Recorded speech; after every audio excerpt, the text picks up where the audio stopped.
topic, at my request, was to present to us their heat pump programs. I would make sure that I would like to broaden the topic just a little bit to allow them to speak to alternative energy or innovative technologies that are currently in place or planned to be in place, because I think it's all the same topic. Okay. So with that, I'll turn it over to Homer Electric. Hello, thank you. My name is David Thomas. I'm Manager of Strategic Services at Homer Electric. I oversee our environmental compliance. I look at integrating new utility scale renewable energy onto our system, and I represent Homer Electric at the newest in the country electric reliability organization that's being stood up to develop standards for the rail belt utilities from Seward and Homer north to Fairbanks. Good afternoon. My name is Hannah Smith. I am the energy analyst at Homer Electric Association. I work out of the combined cycle plant up in Nikiski.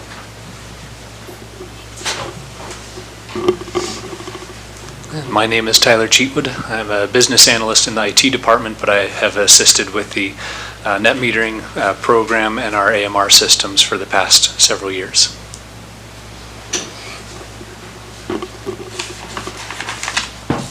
At Homer Electric Association, our mission statement is to safely provide reliable electricity to our members and communities through superior customer service and innovative energy solutions at fair and reasonable prices.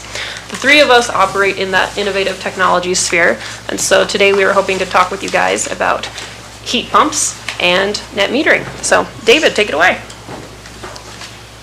Thank you. Our board of directors adopted a heat pump incentive rebate program some months ago, and budgeted $20,000 to provide for payments to both member homeowners and member installers of heat pumps. I'll apologize a bit to Chair Jaffa and Mr. Smith and perhaps other very technically sophisticated board members. My presentation is a little bit more oriented towards the average ratepayer or cooperative member, but I'll proceed in that vein, and you can take it elsewhere if you'd like. So you all have a heat pump in your house in the form of a refrigerator. You're all Alaskans, so you perhaps have 2 or 3 of that chest freezer full of salmon. But the refrigerator in your kitchen pumps heat uphill. It extracts heat from the cold interior of the refrigerator and pumps it thermodynamically uphill to that warm grill that's on the back of the refrigerator. That's a heat pump. It's a refrigeration cycle. That can be used to heat your home, where the parallel of the inside of your refrigerator is the outside air. And the heat pump extracts energy from that outside air, pumps it uphill to a warmer temperature inside your house where it releases that heat. This has been done to provide heating for decades, and for 12 years at the Sea Life Center, heat's been extracted from the ice-free waters of Resurrection Bay to be pumped uphill and provide space heating and other heating needs within the Sea Life Center at a cost that was lower than using heating oil. What has developed more recently are, in my upper right slide, and excuse me, my lower right slide, air source heat pumps. Several decades ago, a heat pump meant that you extract, in Alaska, meant you extracted heat from the relatively moderate temperatures of the ground, or in those very few coastal areas from seawater. But as heat pumps have gotten more and more efficient, we can now extract heat, usable heat, to heat a home or provide hot water from our winter air. And that's why you hear more about heat pumps now than you did in the past, because these units have gotten more efficient, smaller, and less expensive. So in the lower right diagram, extracting heat from outside air in winter, moving that heat into the house at an efficiency of 200 to 300%. 1 unit of electricity moving 2 or 3 units of heat energy, and that's where the cost savings can arise. Not all, but some heat pumps can also be reversed, and so in the upper right diagram, that same equipment could function as air conditioning come summer, as our summers are getting a little bit warmer. So the benefits to a homeowner is that these are considerably more efficient than electric resistance heat and can be more cost effective than oil or propane. As much as I personally would like to dabble in this technology, have the luxury of being inside Kenai city limits, and I have natural gas to my home. And generally, a heat pump at this point does not compare cost effectively to natural gas, although at current natural gas prices, we don't expect natural gas prices to go down, but at this point, if you have natural gas, use that. But there's many places on our existing system, and sewer do not. And generally, modern heat pumps can now be more cost effective than oil or propane. Unlike a furnace that you may now have that turns on and blasts a lot of heat for 12 minutes and then turns off for 15 minutes and goes back and forth, heat pumps operate more continuously and provide a more constant flow of not hot air but warm air. And there are filter elements in the indoor air handling unit. So some work that's been done out of actually truly Arctic climates in Ambler and other bush communities have found that the improved indoor air quality can have some health benefits, like fewer asthma flares and such when more of your indoor air is being constantly filtered. And as I previously said, heat pumps. Come summer, if you've got a lot of solar input, you can take that cool off your house, just as I've long joked that every Alaskan house has an air conditioner. It's called a window. But in the last few years, I found sometimes my windows don't cool the house off quite enough when we get those rare 75, 80 degree days.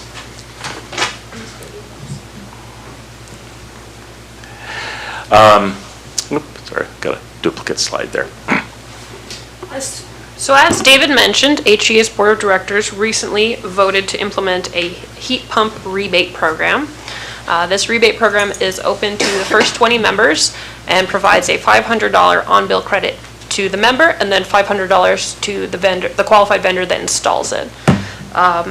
There is a perception that heat pumps do not work in northern climates. Unfortunately, that is about 15 years behind the curve.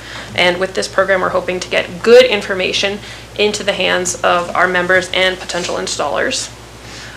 While we know that heat pumps work in northern climates, we don't have the regional and community-specific data that we would like to be able to provide to members. A goal of this program is that when a member comes to us, we're able to give them a suggested heat curve and end-of-month billing data if they install a heat pump in, say, the Banana Belt of Homer or the River Flats of Soldotna.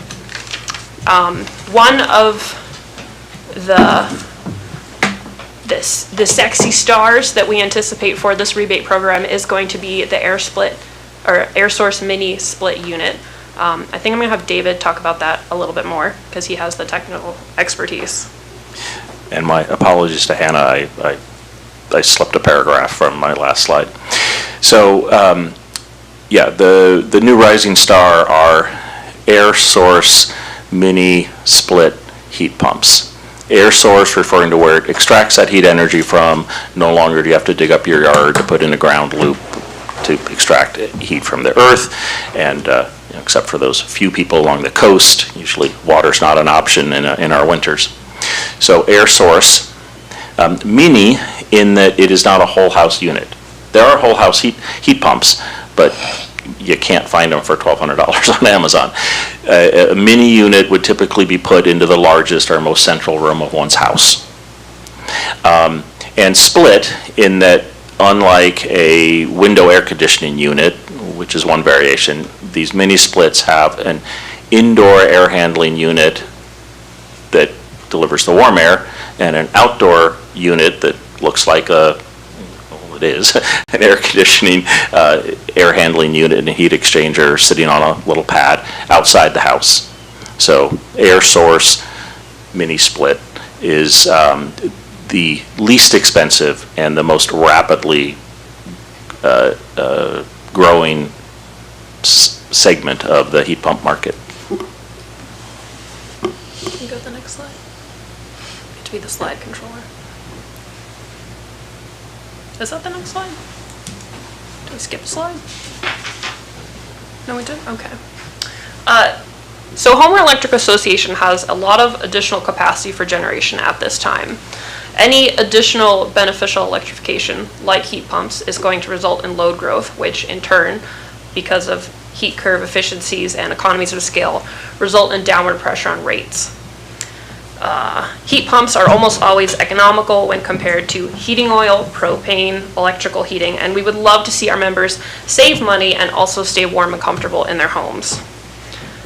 We think that heat pumps are really cool technology, but us sitting here with a PowerPoint telling people that is not the same as people hearing that from their neighbors, people at the grocery store, people at church.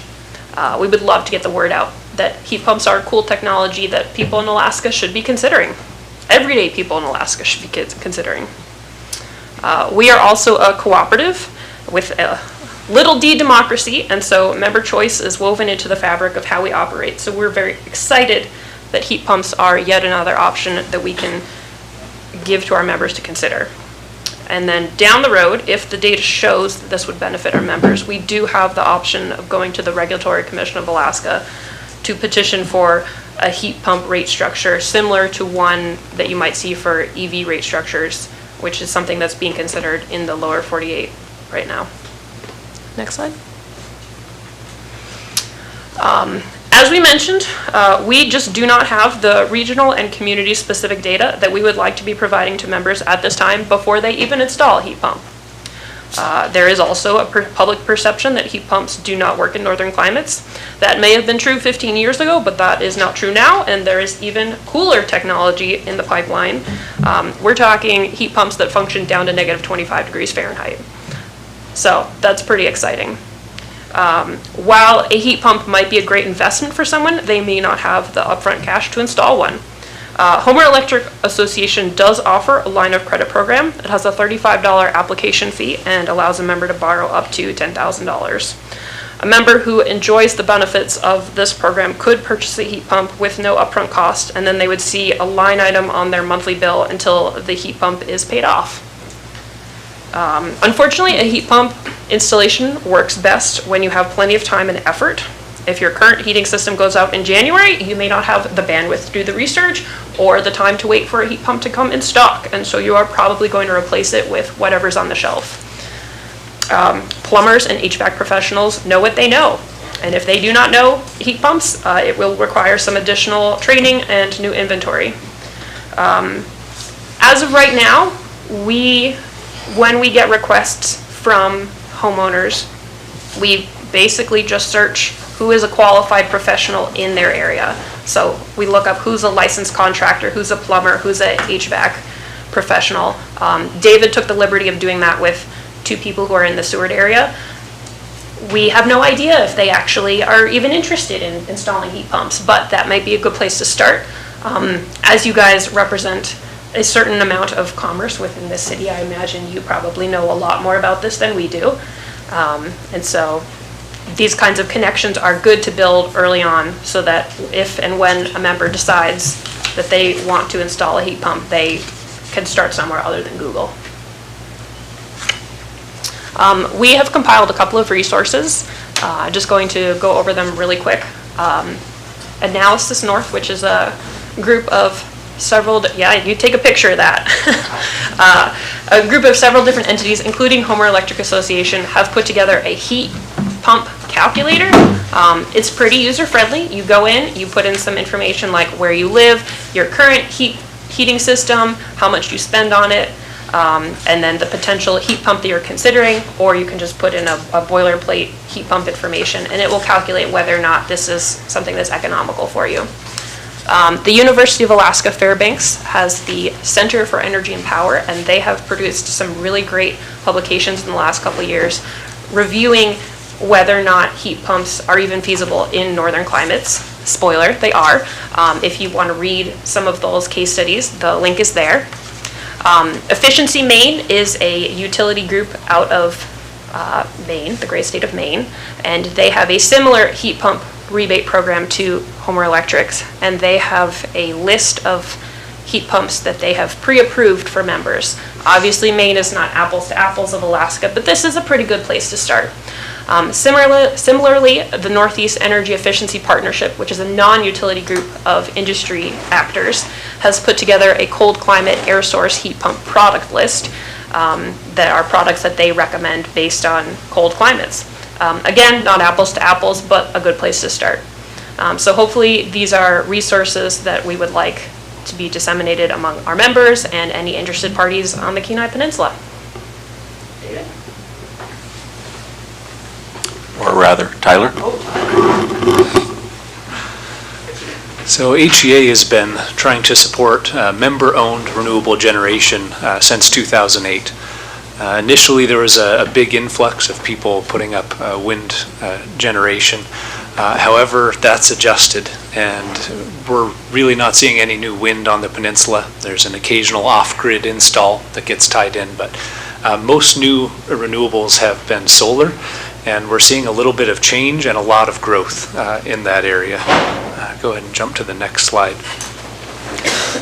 One of the major reasons is the cost. The cost of solar is reduced greatly from what it used to be. Part of that is the number of installers available locally, both on the peninsula and in Anchorage, that are traveling around the state to install these systems. Having more people supporting this equipment, it's more cost effective. They have more materials in stock, they're able to get bulk discounts. There's even been some groups helping incentivize that. The Solarize, the Kenai group helped with getting bulk orders and bulk installs to get a slightly lower rate. They were able to drop the average cost of installation by about 10%. And that's been really well supported by the installers around the state and on the peninsula. And the nice thing about solar, whereas wind, you might have to start with putting a pretty large pole in the ground, which has some significant upfront cost. You can start with just 2 or 3 panels at a pretty small investment and tie it in and see how it works. If you like what it does to your electric bill, it can easily be added onto in following years. So while there are benefits from smaller scale, the big benefit is it's easier to get into for homeowners and members. And our net metering program doesn't just apply to solar. As was mentioned, we have wind, any renewable energy source. We've had a few people look at small scale hydro that had water on their property. None of those have worked out, but really any renewable energy source that you can come up with to manage on your property, HEA will consider that and see if it can be tied into our grid. Go ahead and jump to the next one. So one of the big questions is, how is it going to affect my bill? The first thing, and the thing that's usually most often missed, is that you're just using less electricity from the utility. So you may not see your generation on your bill, but you're using less power from HEA. So your bill may drop from 500 kilowatt hours down to 400 because you generated 100 locally. Now, if you generate so much electricity that you've covered your entire monthly usage and then excess, well, it applies to your bill first. So let's say you used 400 kilowatt hours from the utility, but you pushed back 500 kilowatt hours. Well, first you'd get a net bill for 0 kilowatt hours, and then that extra 100 that you pushed back would be turned into a dollar credit. That surplus, beyond your own monthly usage, right now it's about 8.3 cents per kilowatt hour, but that adjusts quarterly with the fuel cost. And that's about what it is HEA did not have to burn fuel for those 100 kilowatt hours, so they passed that fuel savings on to the member. So once it gets into that space of you've zeroed out your bill and becomes a kilowatt hour credit, you're not getting the cost you would pay to buy a kilowatt hour from the utility, because the utility's costs include the maintenance and upkeep of the system and other things as well. So it becomes less cost effective to install more solar than you need for your own home. But most people try and match that as closely as possible to get their average monthly usage through summer months or through most of the months to be what their system can produce. As I mentioned, HEA started back in 2008 supporting interconnections. The first couple years was under the SNAP program. If you remember that, it fed 100% of someone's generation back to the utility through a dedicated meter. That was replaced by the net metering program, and since then it's continued to grow. There used to be about 10 new interconnections a year, but when we started seeing the local electricians supporting solar and really marketing it towards people on the peninsula, you can see the growth that has happened in the past few years. And we've added so much new generation. We've had to adjust our processes to make it easier to get those applications to work directly with the installers to speed up getting these systems inspected and brought online. So it's been a huge increase. It is starting to slow down, but it is still significantly higher than it was originally. We're seeing 50 to 150 applications each year for new solar and just solar, not wind generation, but for new solar on our system. Go ahead, go to the next one. Some of the challenges we've seen, because the safety features that HEA requires for interconnection are built into the inverters, people who already have an installation for their off-grid cabin, who now want to tie it into the utility, and they want to keep their solar panels in wind they have, that equipment may not have been designed for being utility interactive, for working with the utility. So some of those challenges are determining if that equipment can be modified to meet the safety requirements or if it needs to be replaced. And sometimes it can be challenging to find the specifications on the older equipment. But that's not an issue we run into very often, but it is a significant investment for the person that they don't want to lose. So we try and help them to keep their equipment and use as much of it as possible. Another challenge is people getting overly eager and installing the equipment before submitting their application, or not having an electrician help with the installation. HEA doesn't require that an electrician do the installation, but they do require that it be installed to current electrical codes. So we highly encourage people to use electricians when installing their equipment. Now the challenge with making sure their application is in first, someone may want to install a large number of panels on their house, but if the wire feeding their house and the transformer feeding their house as well is very small, it may not be able to support the size of installation, and then it would incur additional cost to upgrade their service to handle what they want to feed back. So we really encourage people to get those applications in early when they know what they think they want to do, when they have their equipment picked out but not paid for, to send in that application. And we've tried to make HEA's website very nice walkthrough on the website now of what steps to take and how to get that application in early. The other challenge, and this is more on Homer Electric side, is that while we do have a system-wide cap for the number of, for the quantity of renewable generation we can have out on the system, it is not evenly distributed across our system. So there are some substations and circuits that have almost no renewable generation on them at all, and other circuits that have a lot of renewable generation on them. And there can be system stability issues, outages that take longer to restore caused by distributed generation. And that's a known quantity, or a known issue that the utilities down in the States have dealt with for a long time. However, Alaska is still catching up and figuring out exactly how our system will be affected and how HEA specifically will be affected. But we're making sure that we don't cause any stability issues on our system by connecting too much solar in a small area. So we have an engineering group reviewing new installations to make sure it doesn't cause any issues like that. There is a window in the tariff. The net metering program only goes from 400 watts to 25 kilowatts for net metering. But between 25 and 100 kilowatts, we still allow an interconnection with very similar requirements. The difference is any excess power fed back to the utility is not credited. It's not net metered. All of that, well, it is credited. It's not net metered. It's all paid back at that same fuel cost, the 8.3, the cost for qualified co-generators, I believe, is the specific term. These are not for households. Over 25 kW, these are typically commercial installations. And we have had a few that have wanted to do this. Fish processing plants, people with a lot of refrigeration, cold storage, and they're not looking for net metering. They're just looking to reduce their overall usage from HEA. So we do support that. However, because of the size, it is not common.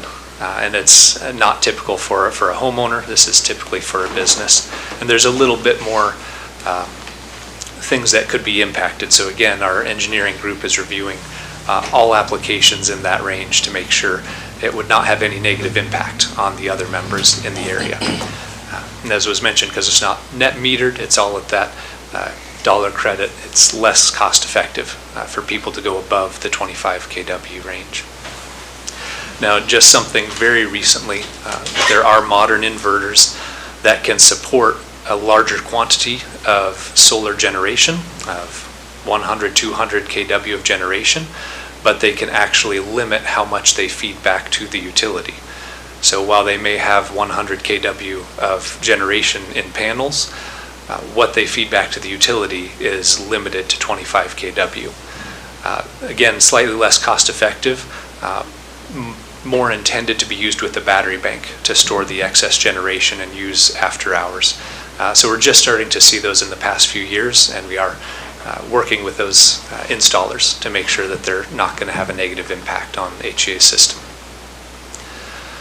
Now, the impact, again, I kind of mentioned that having this generation down along the lines can cause system stability issues if it's not monitored and if it's not limited. So we do an engineering review for any significantly sized system to make sure it won't cause a problem with fuse coordination, with outages, with increasing the voltage in the area around where those net metering locations are. So let me go to the next one. Benefits, it's easy to install.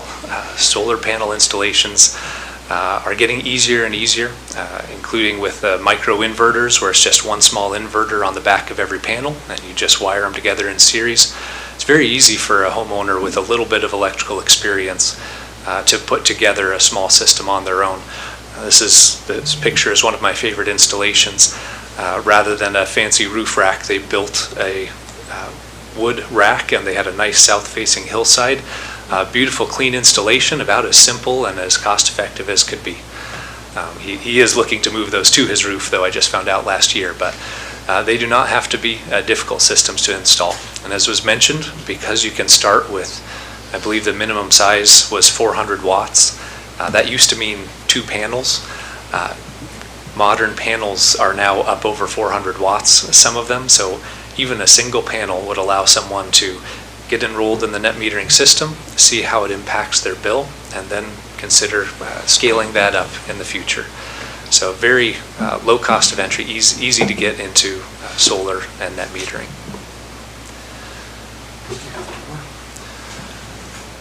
Now, this is the third time I've been to Seward to support net metering. Different energy fairs and things I've come to offer encouragement and some details, both to the public and as well as to installers. And what we've noticed, as you saw the change in growth, the big impact comes when the electricians and those supporting the installations really take an interest themselves and start marketing it in the community. When they do that, when they can install several systems in one trip, well, now their costs are reduced, and now the cost for the homeowners is reduced. So really supporting that interest for the installers has helped a lot, providing them with the documentation so that they can walk the member through what is needed, and they can even supply that documentation to the utility in their behalf. Providing sample wiring diagrams. The sample wiring diagram, while it is a little bit useful for someone who doesn't know much about the wiring, it's really mostly an example of how simple that wiring diagram can be. We do not require a very detailed technical document. There's just a few key details that we need to have on hand for if we ever have to support or troubleshoot that system in the future. So having those available to the public and to the installers is very helpful. And then working with local electricians, making sure they know what's needed for paperwork prior to the inspection, what the schedule typically is for getting things inspected, and what documents need to be on hand. If a system requires inspection by city or local building inspectors, that is something that the tariff requires to be done before the utility completes the inspection. So making sure that they know that that is required as well before it can be energized or connected to the utility.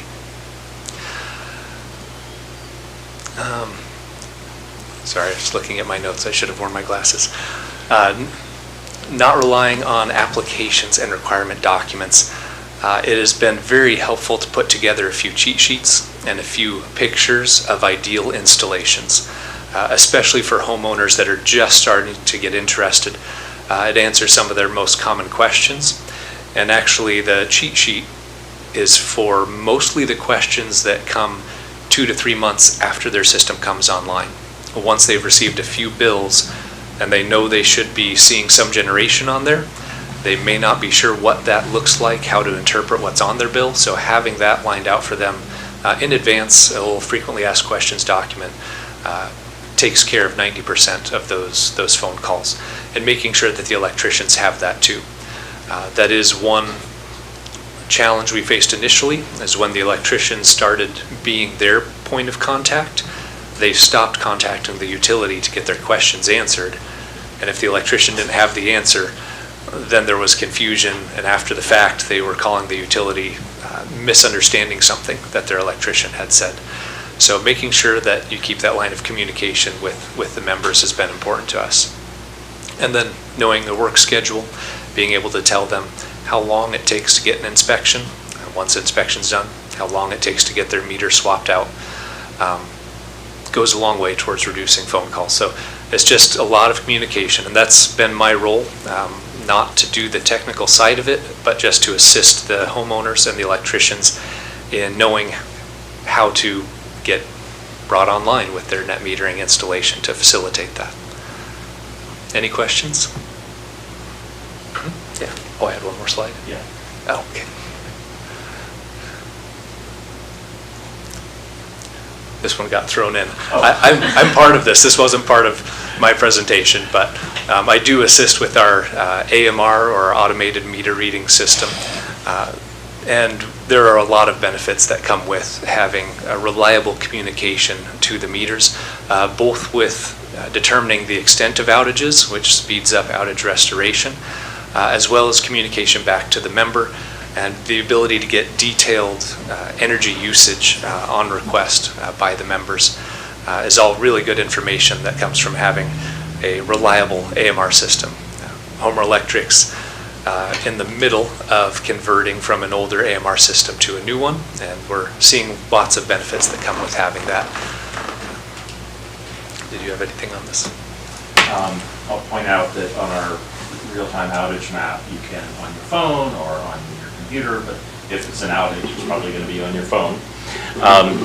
You can pull up the outage map and look to see where the other outages are. You can see, oh, look, there's a little blue dot at my house. They know that I individually am out. Or, oh, there's a yellow dot, and they know that I and 12 of my neighbors are out. And also have a sense of, whoa, there was a big storm, and a lot of trees came down, and my little blue dot might be a few hours away because they're probably going to deal with that, those 57 members elsewhere. So it increases member communication, member awareness of what's happening on our system after a big weather event, and reduces the need for phone calls and questions about, do you know that my power's out and what else is going on? It's available to anyone, anywhere in the world, just HA outage map, and it pops right up. We mentioned, Hannah had mentioned the line of credit program. Let me loop that back to net metering. Our line of credit program loans up to $10,000 to members. Traditionally, this was to buy, electric water heater or a TV or, some electrical consuming device, and the program's been going on for decades. But the Board of Directors expanded it to include both electric vehicles and net metering renewable energy systems, so that net metering systems are getting a little bigger. They're now averaging maybe 7 kilowatts, but a few years ago the most common sized unit was 10 panels, 3 kilowatts, which would be right around $10,000. So a member who perhaps didn't have that money in the bank to install the system could, through our line of credit program, get the financing for it. Yeah, and I think now we roll on to any questions. Sure, I'll open the questions up.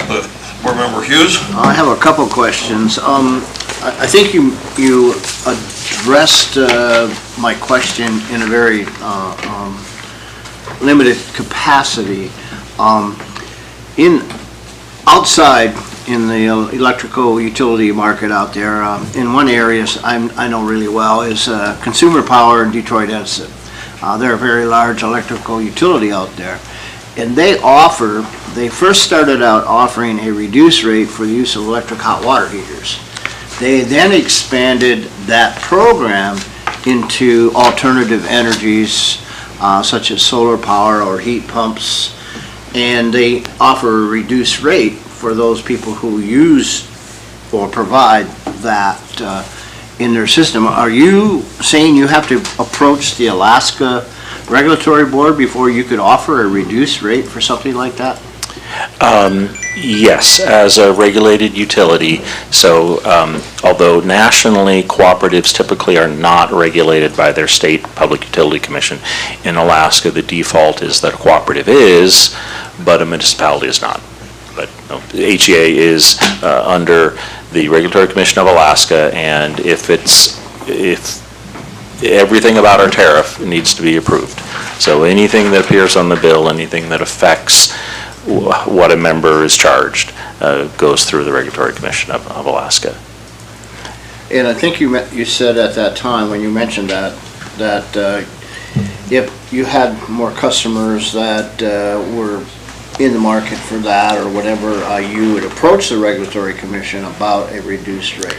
Am I correct? So it would be at the discretion of the governing board who set policy, the democratically elected board of directors.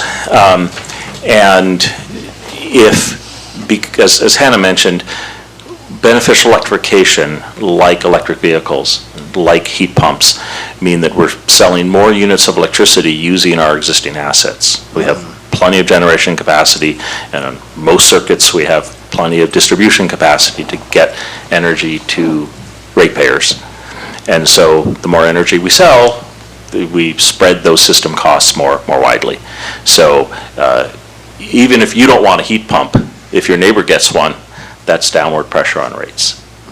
And the board has not decided whether they wish to pursue a special EV rate or a special heat pump rate, but the logic would be that here's a member that instead of using 540 kilowatt hours per month, the average member, maybe they're using 50 or 100% more because they're buying electricity instead of gasoline from the pump. They're buying electricity instead of propane or heating oil to heat their house. And they're shifting their total household energy budget more towards electricity, which is completely any member's choice, but it does benefit all the other members, the more electricity we sell. So there would be a potential logic in offering such a rate, but that's a governing policy decision above my pay grade. Well, I have a technical question. I don't know if I should ask this, or it's outside of your arena of expertise. On the heat pumps, the mini splits versus a ground source heat pump, which is more efficient? If you look at the coefficient of performance, the ground source heat pump is going to be more efficient. If your ground is, be it 38 or 42, depends whether you're south-facing slope or what, but that ground's going to be the same temperature largely through the winter, where obviously the air gets much colder. So it is a trade-off of efficiency and that warmer heat reservoir in winter of ground or water source versus installation cost, and frankly, disruption, right? Your landscaping's taking hold, and do you want to tear up your front or backyard to put in that ground loop? But certainly, thermodynamically, ground source is going to be more efficient, but the payback may or may not be there at a $3,000 or $4,000 installation for air source mini split versus a $10,000 or $20,000 or $30,000 installation for a whole house ground source unit. One other item, I, along with another member of the board, have purchased substantial solar panel systems. 9.5 kW. Yep. And in my application, he's connected to the grid. I won't be. But you're advising me to make sure that if I eventually want to connect to the grid, that I install it in a manner such that there wouldn't be any difficulties eventually connecting to the grid. It's pretty substantial to connect to the grid in some areas. I'm one of those, so that's why I'm going with off the grid. But anyway, that's what you're advising, correctly? Yeah. Excuse me. Having inverters that are designed to be utility interactive, and that's not uncommon, even with older inverters, even with off-grid installations. That is, I'm sorry. That is great for if you ever do get the utility power extended to your property. You can interconnect and still, you can connect your home and still benefit from your solar panels. Now, the panels themselves likely wouldn't need anything to change. It would just be the inverter, having the safety features built in to protect anyone working on the power lines in the event of an outage. So it wouldn't be feeding power back onto those lines. Utility interactive inverters will shut the power off if there's no incoming power from the utility to protect line workers. So they're not any more expensive than inverters designed to work off-grid. They're just have some additional settings in there for safety. Well, thank you for your presentation. Okay. Ben? Linda? Go ahead. I had, I guess a specific heat pump question, then some more general questions, so I guess. Yeah, go ahead. On the rate structure, would that extend to commercial and industrial rates if there was any, I know it's a concept at this point, right, for heat pump use? So at this point, we have no separate rate for heat pumps or electric vehicles. But one of the purposes of this program is when the person applies for this incentive rebate, they agree that we're going to anonymously collect data, such that we would have 20 homes or businesses, and we see before and after usage, such that we could, both in our internal rate design, but also then going for regulatory approval, say, well, here's what we see when someone gets a heat pump. this increased load, that benefit to the entire system's economics, that we could make that case. So we're basically in the early phases of seeing how this all works out. Yeah, and there are certainly, heat pumps in Seward already, not just at the Sea Life Center, but, homes and businesses, there are heat pumps on our system already on the Homer side, but this is just to formalize that data collection component. Okay. So more generally, I was trying to find any emission factor data. I couldn't come across that on your website there, but percent renewables generation, things like that. And it varies a little bit, not so much with rainfall each year, but with how warm the summer is and how much water melts off glaciers into Bradley Lake.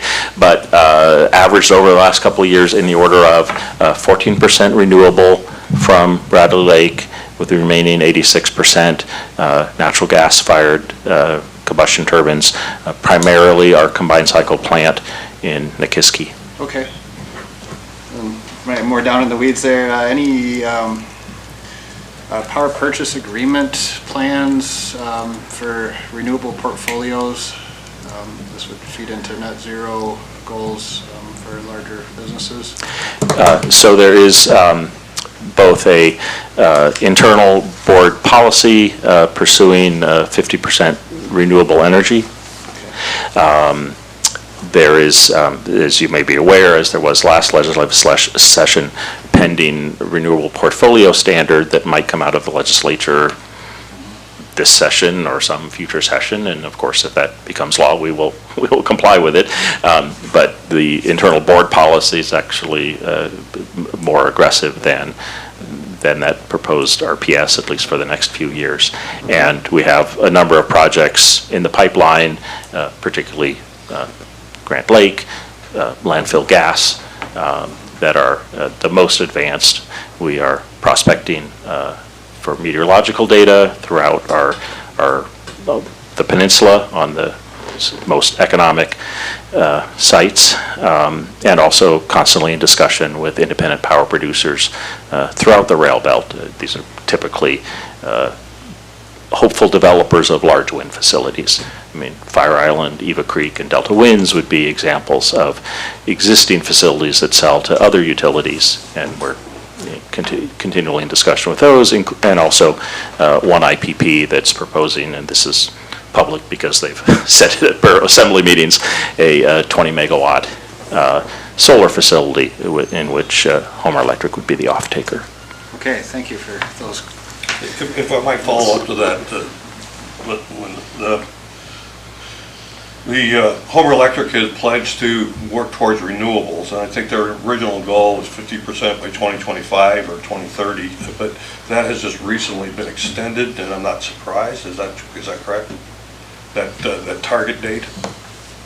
I'll have to admit that I haven't followed the last one or two board meetings, so that's going to have to be an, I don't know.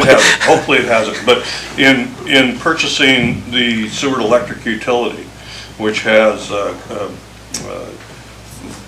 liquid fuel generation capacity here, does that take you a step backwards in that goal?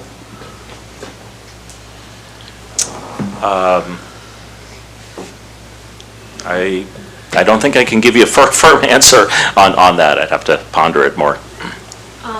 So my understanding is that the generation facilities in Seward are primarily used as peaking power in emergency situations. So would be statistically rather insignificant in terms of an entire 85 megawatt system load for every hour of the year. And so I'm not sure that would really make a difference in like a 50% renewable goal. Along with that, I know that you have both, you are collecting meteorological data for, I think, 6 wind sites and also a solar farm on Funny River Road. Are those already factored into your goal of reducing or increasing your renewable percentage? Not factored in, but some of the potential pathways to get to that goal. So we at this point have, again, the landfill gas and Grant Lake are they're, I can't, Linda? they're going to happen. But a deal with an independent power producer isn't a deal until the contract's signed. And we're not to that point with any particular IPP. Both of those are merchant powers. Yeah, both the 20 megawatt solar and a large wind production facility would almost certainly be from an independent power producer. Linda? Just to clarify, is Homer Electric currently a rail belt utility? Yes, as is Seward. Well, I know we Yeah, are because yeah. we're on the rail, but you guys are not on the So rail, which is why I'm asking. The rail belt maybe ought to be in quotes, because I know the actual rail doesn't go to the west, but as used around the central Alaskan road rail belt grid, we are electrically tied to the same grid that You that you are, are. okay. So from Bradley Lake and Seldovia and Seward and Hope all go up the same transmission line through Anchorage and on through the valley and to Golden Valley and out to Delta. Right. That's, if you put an oscilloscope on on your plug, everyone's moving at the same 60 hertz up and down. We're all electrically tied together. So the pending sale doesn't impact that? You're The already. electrons won't know the difference. Right, okay, all right. You were talking about meters, and this really does sort of lean towards this issue of the potential sale. Are our meters compatible with your system, or if the sale were to go through, would you need to replace meters in Seward? Do you know? No, the current system that's in place could continue to be used. It's not compatible with our current reading system that reads along the power lines from the substations. So it wouldn't work with the same equipment, but the equipment that's in place is still functional. So there would be no immediate need to go change meters. Okay, so how do we tie into the app? Do we end up on the app? The app is tied into our billing system. So as soon as the meters are read and that's entered into our billing system, that information would be available to you through the app. But what about outages and stuff like that? That one I don't know. We have yet to have a firm answer from our outage and dispatch tools as to whether or not we can import. Let me take that back. The outages would still show up on the map as soon as they are reported. We would not necessarily have the same tools to remotely ping from the office to verify those. But if someone calls in and says their power's off, they're going to show up on that map. So yes, it would still work. All right, thank you. Carl? Yeah, I'm not sure if you would know the answer to this or not, but you might. Is it the intention of Homer Electric to maintain the same crew level that currently exists in the Seward utility? Not something that we can really speak to, nor that I have any personal knowledge of, but we're going to try to stay out of acquisition questions here and keep it more just introductory and explanatory about some of these programs that Homer's been able to do for our current members. Well, thank you, and again, thank you for your presentation. I can answer that question later on, but went to a meeting the other day, yes, it's gonna, the same crews, actually, might even bring more people in. Okay. That's the pledge. I got a couple.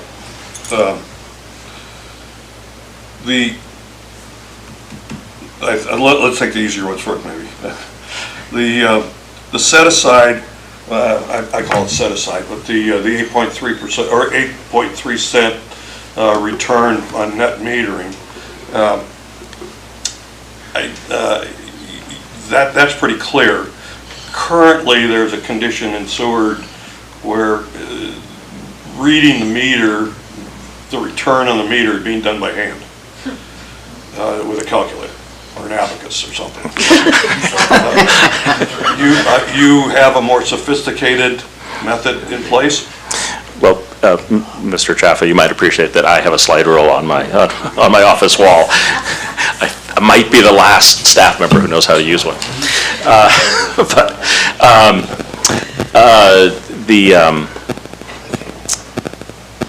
I'm sorry, could you repeat More that question? sophisticated method of reading the set aside or the returning. So, to summarize net metering, averaged over a month, when you displace your use of grid power, you save retail.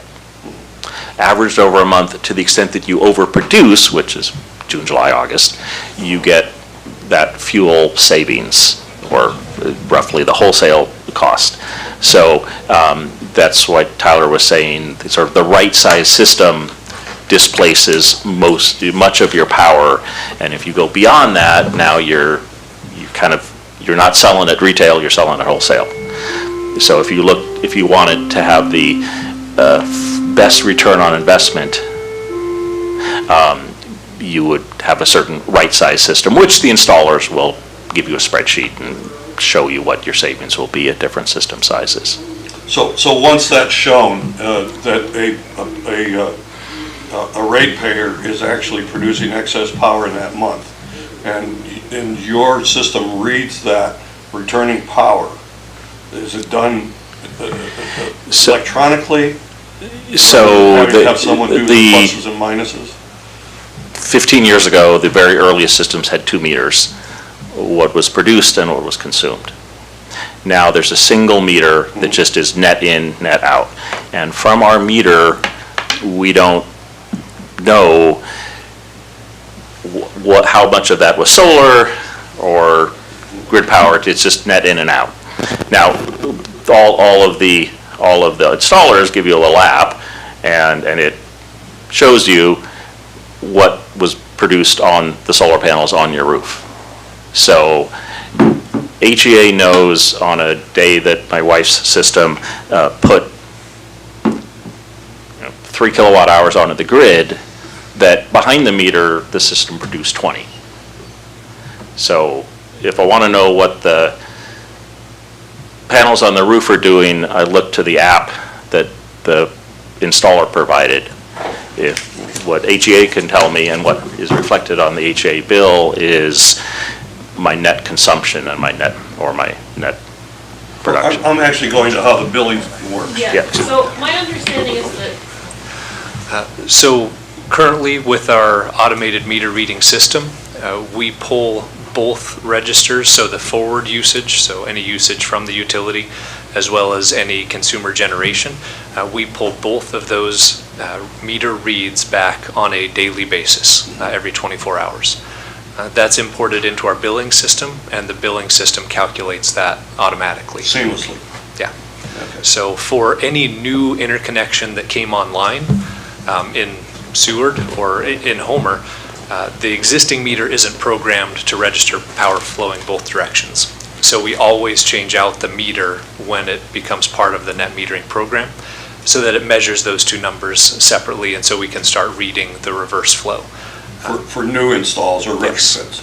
So for installations in Seward, if it was a existing install, so as mentioned, we'll be limited to whatever the current system is capable of until meters are changed out. That also requires equipment in the substation to communicate with those meters, but that is how it's currently read. That it does require a meter change out when a system first comes online, but then it's automatic. Every 24 hours we retrieve those values. It's calculated automatically by the billing software. Well, I think you answered my question, and the reason I asked is our system last week when it was sunny was kicking butt.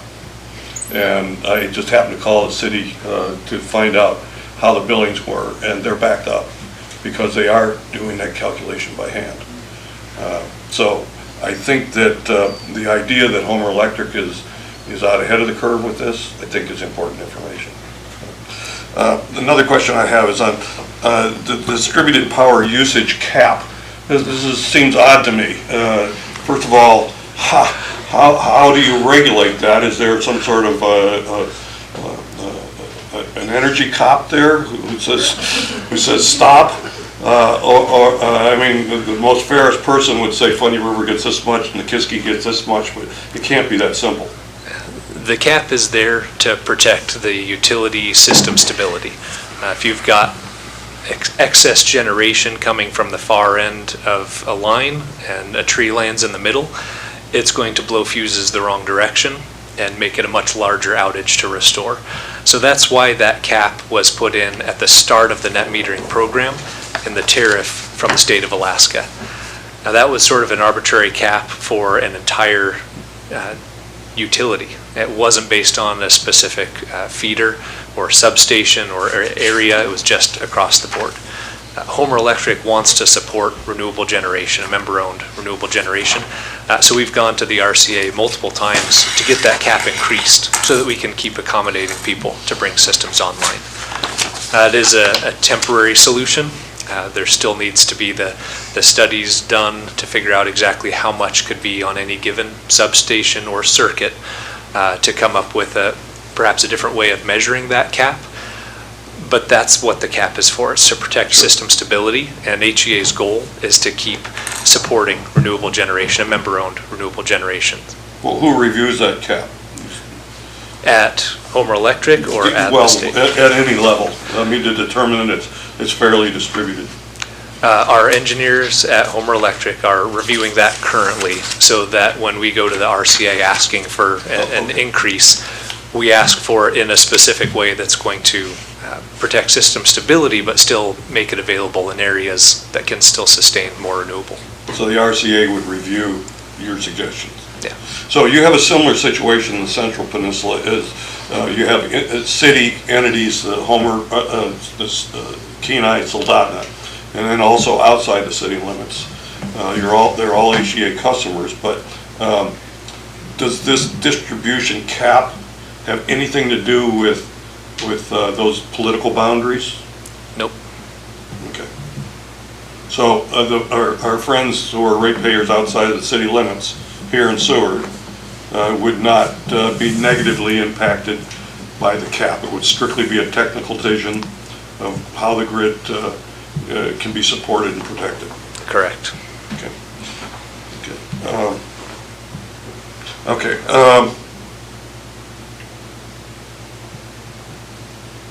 Obviously, you mentioned Bradley Lake, Grant Lake, pardon me. Well, Bradley Lake, of course, is near and dear to my heart, but and it's confusing to, I think, a lot of people in a presentation saying that power is excess power because it's so tenuous. It depends upon snowfall, and you extended the reservoir recently. I know a lot of people who argued against Grant Lake because the glaciers are going to melt, et cetera, et cetera. But do you see more hydro? I know Grant Lake is moving. We'll talk about that and who's passed soon, I think. But Chugach has applied for a permit to study a creek across the bay here. So does Homer see more hydro potential?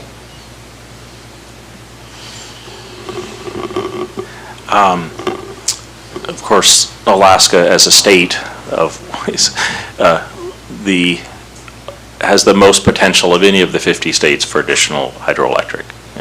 Largely in the 48 states, what could get built. The big stuff that could get built got built in the 1930s. We're always looking at additional prospects. Hydro is uniquely flexible because you could argue that the biggest battery in the state is the Bradley Lake Hydro Project. When water's behind the dam, it's available for use, for the rest of the year. But it's also extremely expensive to build and very long time frame to permit. Is there a hydro project we could bring online other than Grant Lake in the next 5 years? No, it doesn't move that quickly. All the rail belt utilities are looking at all of their wind and hydro options, but that's the one that HEA is not pursuing because AEA, the Alaska Energy Authority, is taking the lead on is Dixon diversion, which, like Battle Creek diversion, will put more water behind the Bradley Dam. There's synergy between AEA and Homer Electric on that. AEA owns the Bradley Lake project, but it is managed by a committee consisting of all of the off-takers, Seward, Homer, Chugach, Matanuska, Gold Valley, who all share the operating costs of it and take fractional shares of the output. Well, the reason I ask that again, and this is not trying to lead the conversation necessarily, but hydro is something that I have a lot of respect for. I've talked about, God gave us gravity so that we could use hydropower. We have many people, and actually we've talked about the Lowell Canyon Diversion Tunnel, which is a new, it's an upgraded Corps of Engineers project, $180 million, I think, roughly, to build a second tunnel. There has been hydro historically. The Seward power came from Lowell Canyon. Would Homer Electric be inclined to support a hydro project, invest their money, ratepayers' money, in something like that in the future? Not 5 years, it's going to be a lot longer than that. So I don't want to speculate about the future, but I'll just look back over the last 15 years in that Homer looked at a number of prospective hydro sites, applied for preliminary Federal Energy Regulatory Commission permits on 4 of them, studied them to varying degrees, and what emerged from that prospecting effort was that Grant Lake was the most cost-effective source of hydro energy of those multiple sites that we prospected. So there are, we've continued other efforts looking at other hydro prospect sites, so I'm not, I can't promise what we'll do in the future, but I observe that in the last 15 years, just personally, I can think of 10 sites that we've prospected and run rough or more refined economics on and considered. I think it shows forward thinking. I agree. One last question. Oh, Carl, go ahead. Yeah, along with the hydro that Chairperson Jaffa is talking about, you made mention in your presentation that there's been a number of small-scale hydro projects, small-scale, that haven't been that successful. What is the reason? Do you have, is it the same or is it a number of reasons? Most of these, they just did not have the engineering expertise to build a small-scale, functional small-scale hydro on their personal property. Most recently, the city of Homer, since they're running water lines down the hill into town, we're looking at the possibility of putting hydro generators along those lines. So it's a long process. That one, who knows, maybe we'll still see that someday. But mostly it's just been economy of scale, the investment to get the engineering, get the equipment to interconnect it is more than the homeowners are willing to invest. Well, the reason I ask about the failures and what's happening is because from a personal level, I literally have a waterfalls on my property. It starts on my property, ends on my property. And it generates a stream that probably would fill a 6-inch pipe year-round, because it runs year-round. And I just wanted to know what sort of hurdles I may need to... Just finding the equipment to turn that into energy. Well, I've done a lot of research on that, so. Okay, thank you. 2 more. You mentioned rules for that Homer Electric does not require a licensed electrician to do installs, but you would still have to meet the NEC code or the other regulatory rules within the city limits. There's a building inspector, a building official who would have to monitor, approve those installs. But outside the city limits, and that's part of what would be the new HEA area, you would not have to have anything other than compliance with the code. Is that correct? Correct. That was simple. The last one, the attraction of the $500 rebate to the user and the installer and the potential $10,000 line of credit. How does an applicant, how difficult is that for a unsophisticated applicant to apply for? Well, I'd be happy to distribute our line of credit application. It's a one-pager, and a member with it's a very minimal $35 application fee and a good payment history is very, very likely to get approved. And then the money doesn't go straight to the member, because what if they don't spend it on what they said? But it goes to the vendor to pay for the electrical equipment, be it photovoltaic solar system, be it a new hot tub, whatever electrical device that they've opted to install. So I have handouts here both on our line of credit application and also some handouts that we have for our members on heat pumps. If you could give that to the clerk, I think we could get that into the public record. The other thing was your PowerPoint had one slide that Board Member Hughes took a picture of with some web contact sites. Yes. Would that either PowerPoint or that particular slide be, could you provide that to the clerk as well? Yeah. Absolutely. I think she. Upload it to the Yeah. legislative history. Okay. Yep. All right. Thank you. Lenny? That's just to clarify, you have an entire PowerPoint, because I that's do. what I was going to ask for. I do, yes. Yeah. I think it's important that become in the public record. Well, we didn't get to everything. You know, there's the wave generation, and we had a local resident talk about putting little paddles on the sidewalk as you walk on the hydraulic sidewalk, creating energy. Those are all, that was Tim.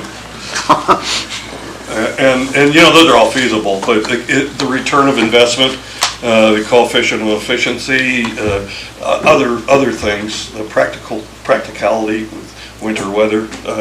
I think the one thing we really didn't touch on a lot, and I want you to be aware that I'm also part of a heat loop board, which is sponsored by this board, which is not really a ground source heat reservoir. It's a water-based heat reservoir, but that's something that will be an energy consumer as that moves forward. Definitely be an energy consumer. I think to great benefit to the city, frankly. I have one last. Just out of curiosity, does anybody in Homer do ocean power generation? Is anybody doing anything in the ocean? Certainly in the Americas and arguably in the world, the two places anyone looks to for tidal is Bay of Fundy and Cook Inlet.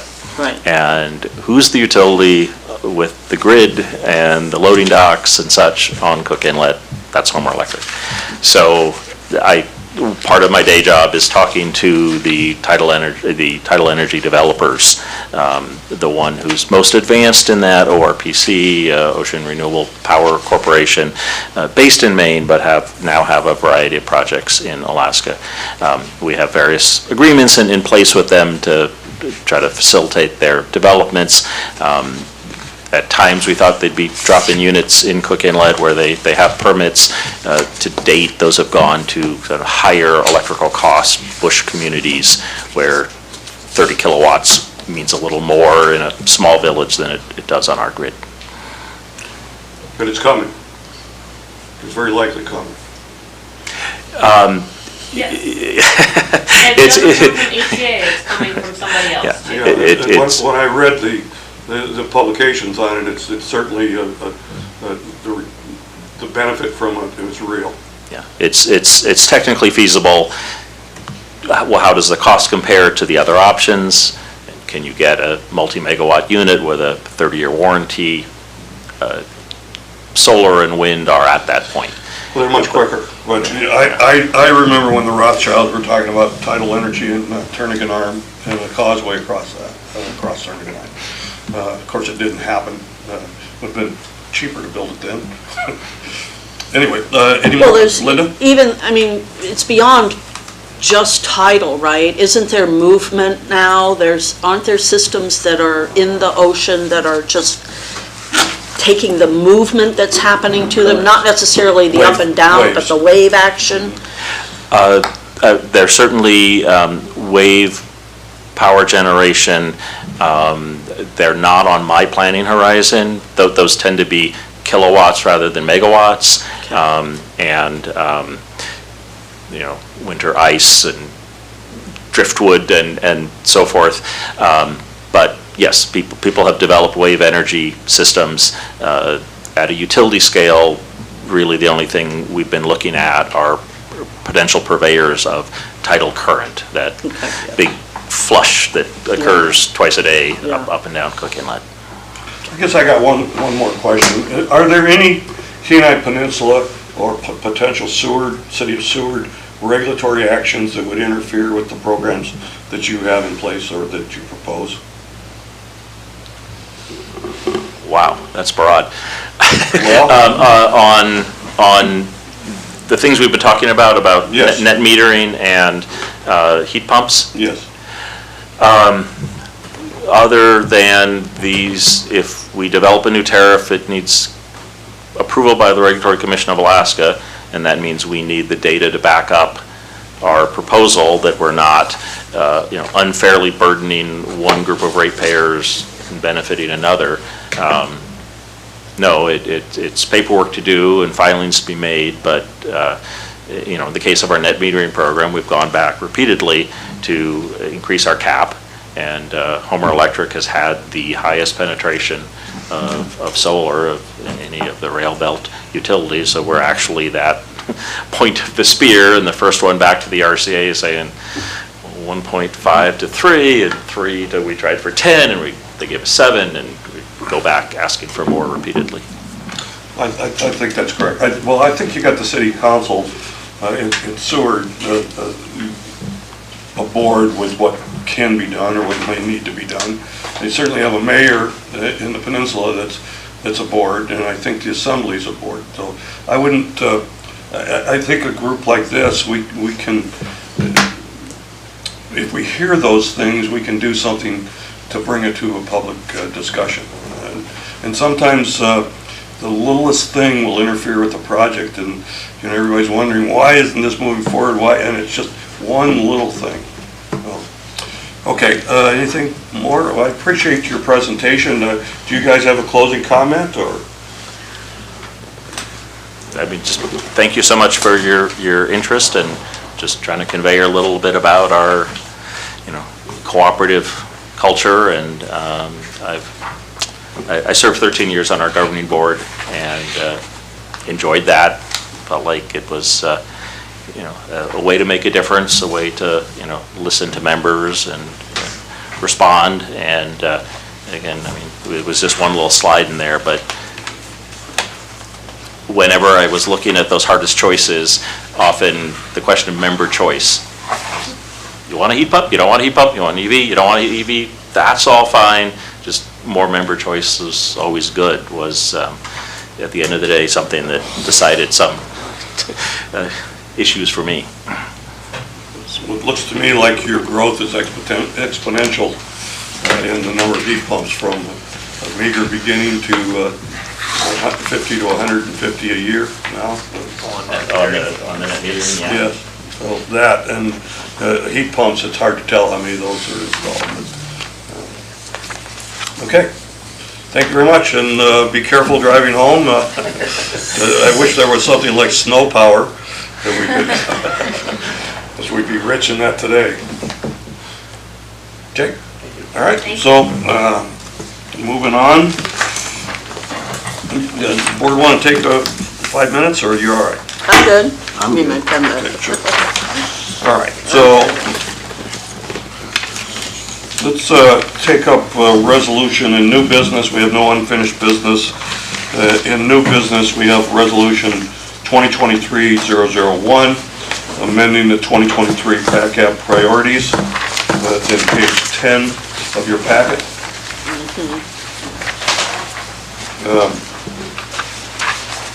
This was a resolution that I sponsored, and it comes to the floor in the form of a motion. It would need a second. Is that correct? Correct. I'll make a, Go ahead. I'll sorry. make a motion. There's a motion, it'll just need a second. Oh, there's already a motion? It comes to the board as a motion. Oh, okay. So I'll second it. No, I'm sorry. Are you making the Yes. motion? Okay.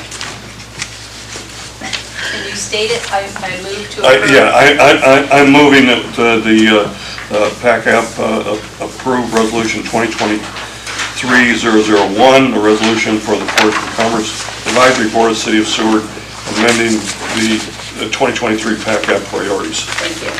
I'll second it. Thank you. I appreciate it. Okay, so what this does is it restores two priorities that had been removed with the concept that we would not have enough time in our meeting schedule to deal with those. The two were item 1 and 2, the November 14th, 2022 action memorandum, explore and promote. Item 1, explore and promote energy alternatives and community sustainability practices. And item 2, promote quality of life for Seward residents. Both of these activities find support in the city code. The quality of life, although it's a very broad, somewhat undefined condition, is almost verbiage from the city code. So with that, I would move to approve. Additional comments, and I would ask the administration to comment as well. Stephen? Just a couple recommended housekeeping type items. So this would go to, if the board passes today, it would go to city council. So the title reads that you are amending the priorities. In its function, it would be recommending the city council to amend the priorities, so it would then go to council. And then just like I said, a couple housekeeping things, a couple spacing things which we can fix. And then section 2, just I think it says SARD, I believe you're trying to say Seward, SEWARD. But that's the only comments that I would have from updates. Oh, here it is. These are, can we make grammatical, I guess those are, Yes, I'll take care of those. okay, Yeah. without, No, you don't need a motion for that. If you are going to amend the title to that suggestion, that would be a motion to amend. okay. Other comments? I don't know why I can't find my copy of the resolution. It's on page 12. Right.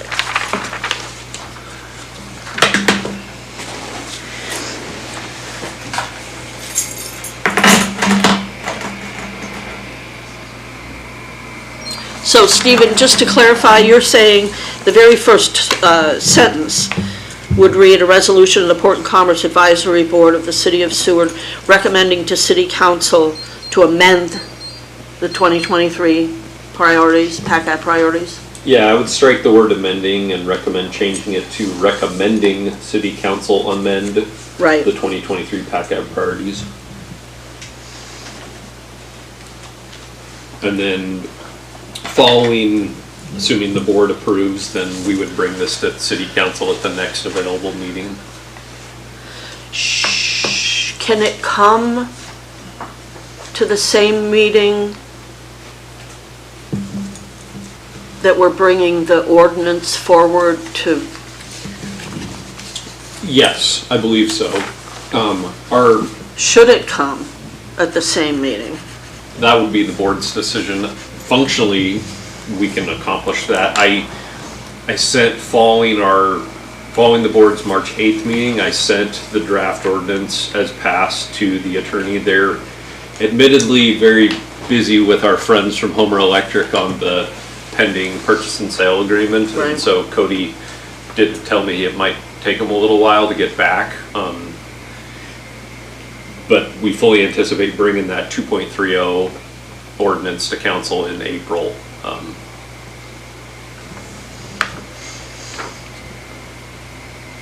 Okay, anything else? Are we ready to vote? Do you wish to amend the title? Yes. Okay, then I need a motion to amend, please. I make a motion to amend the title to, do you want me to read the language, Would you like me to read it? please? Changing the title to read, recommending City Council amend the 2023 PACAB priorities, correct? Is there a second? Second. Moved and seconded, discussion? Call for the vote on the amendment? Voting on the amendment of the title, Hughes, Yes. Smith, Yes. Paquette, Yes. and Chair Jaffa. Yes. That amendment is approved. Okay. And yes, your main motion is back on. Main motion has been made and seconded. Is there discussion on the main motion? Okay, can we call for a vote? Voting on Hold the, Hold on. Hang on a second.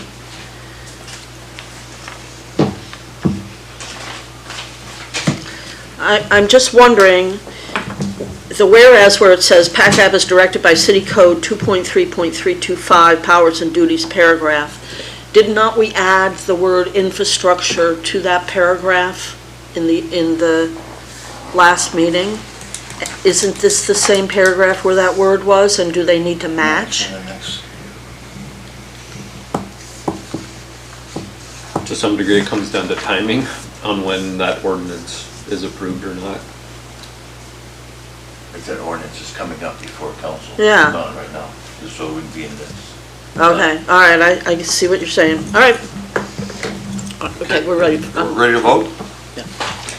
voting on the main motion to approve resolution 23-001 as amended. Paquette, Yes. Smith, Yes. Hughes, Yes. Chair Jaffa. Yes. That resolution is approved. Okay, so let's get back to,